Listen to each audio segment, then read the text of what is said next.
My fellow Singaporeans, we have faced the new coronavirus situation for about 2 weeks now. The ministerial task force, advised by DPM Heng Swee Keat, has been leading the government's response to this outbreak. They've been dealing with new developments every day and holding regular press briefings to keep Singaporeans informed every step of the way. Today, I want to speak to you directly to explain where we are and what may lie ahead. We went through SARS 17 years ago, so we are much better prepared to deal with the new virus this time. Practically, we have stockpiled adequate supplies of masks and personal protective equipment, PPE. We have expanded and upgraded our medical facilities, including the new National Center for Infectious Diseases. We have more advanced research capabilities to study the virus. We have more well-trained doctors and nurses to deal with this situation. We are psychologically better prepared too. Singaporeans know what to expect and how to react. Most importantly, having overcome SARS once, we know that we can pull through this too. The new coronavirus is similar to SARS, but with two important differences. First, the new virus is more infectious than SARS. Therefore, it's harder to stop it from spreading. Second, the new virus is much less dangerous than SARS. About 10% of those who caught SARS died. With a new virus, outside of Hubei province, the mortality rate is so far only 0.2%. In comparison, seasonal influenza has a death rate of 0.1%. So in terms of mortality, the new virus is much closer to influenza than SARS. But the situation is still evolving. Every day brings new developments, and we have to respond promptly and dynamically. So far, most of our cases have either been imported from China or can be traced to imported cases. When we discover them, we've isolated the patients, done contact tracing, and quarantined their close contacts. This has contained the spread and helped stamp out several local clusters. But in the last few days, we've seen some cases which cannot be traced to the source of infection. These worried us because it showed that the virus is probably already circulating in our own population. And this is why we raised the DORSCON to orange yesterday and are stepping up measures. We are reducing mingling in schools. We are tightening up access to our hospitals. We are taking extra precautions at large public events. I have already postponed my Chinese New Year Istana Garden party for grassroots leaders, which was to be held tomorrow.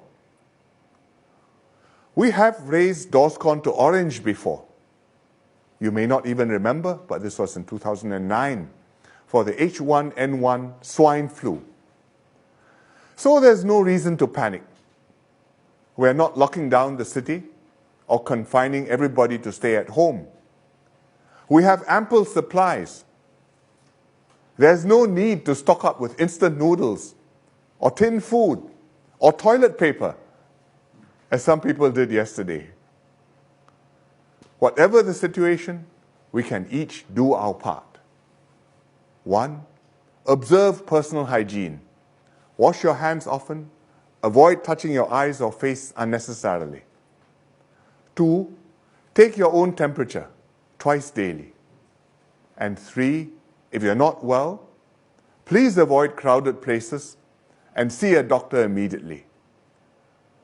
These simple steps don't take much effort, but if we all do them, they will go a long way towards containing the spread of the virus. Right now, We are continuing to do contact tracing and to quarantine close contacts.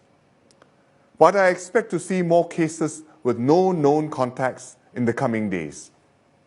If the numbers keep growing, at some point, we will have to reconsider our strategy. If the virus is widespread, it's futile to try to trace every contact.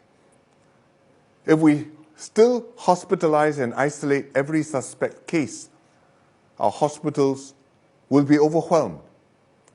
At that point, provided the fatality rate stays low, like flu, we should shift our approach. Encourage those who only have mild symptoms to see their family GP and rest at home instead of going to the hospital. And let hospitals and healthcare workers focus on the most vulnerable patients, the elderly, young children, and those with medical complications. We are not at that point yet. It may or may not happen, but we are thinking ahead and anticipating the next few steps. And I'm sharing these possibilities with you so that we are all mentally prepared for what may come. I'm confident of the medical outcome of this outbreak. Most Singaporeans should remain well, and of those who get ill, most should expect to recover. Among those who've been hospitalized so far, most are stable or improving. Several have already recovered and been discharged, although a few remain in critical condition. But the real test is to our social cohesion and psychological resilience. Fear and anxiety are natural human reactions. We all want to protect ourselves and our families from what is still a new and unknown disease. But fear can do more harm than the virus itself. It can make us panic or do things which make matters worse, like circulating rumors online, hoarding face masks or food, or blaming particular groups for the outbreak. Instead, we should take courage and see through this stressful time together. That is, in fact, what many Singaporeans are doing.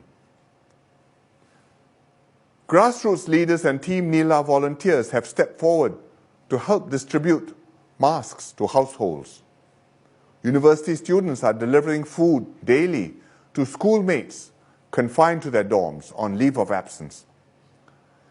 Healthcare workers are on the front line, treating patients in hospitals and clinics and helping them get well again.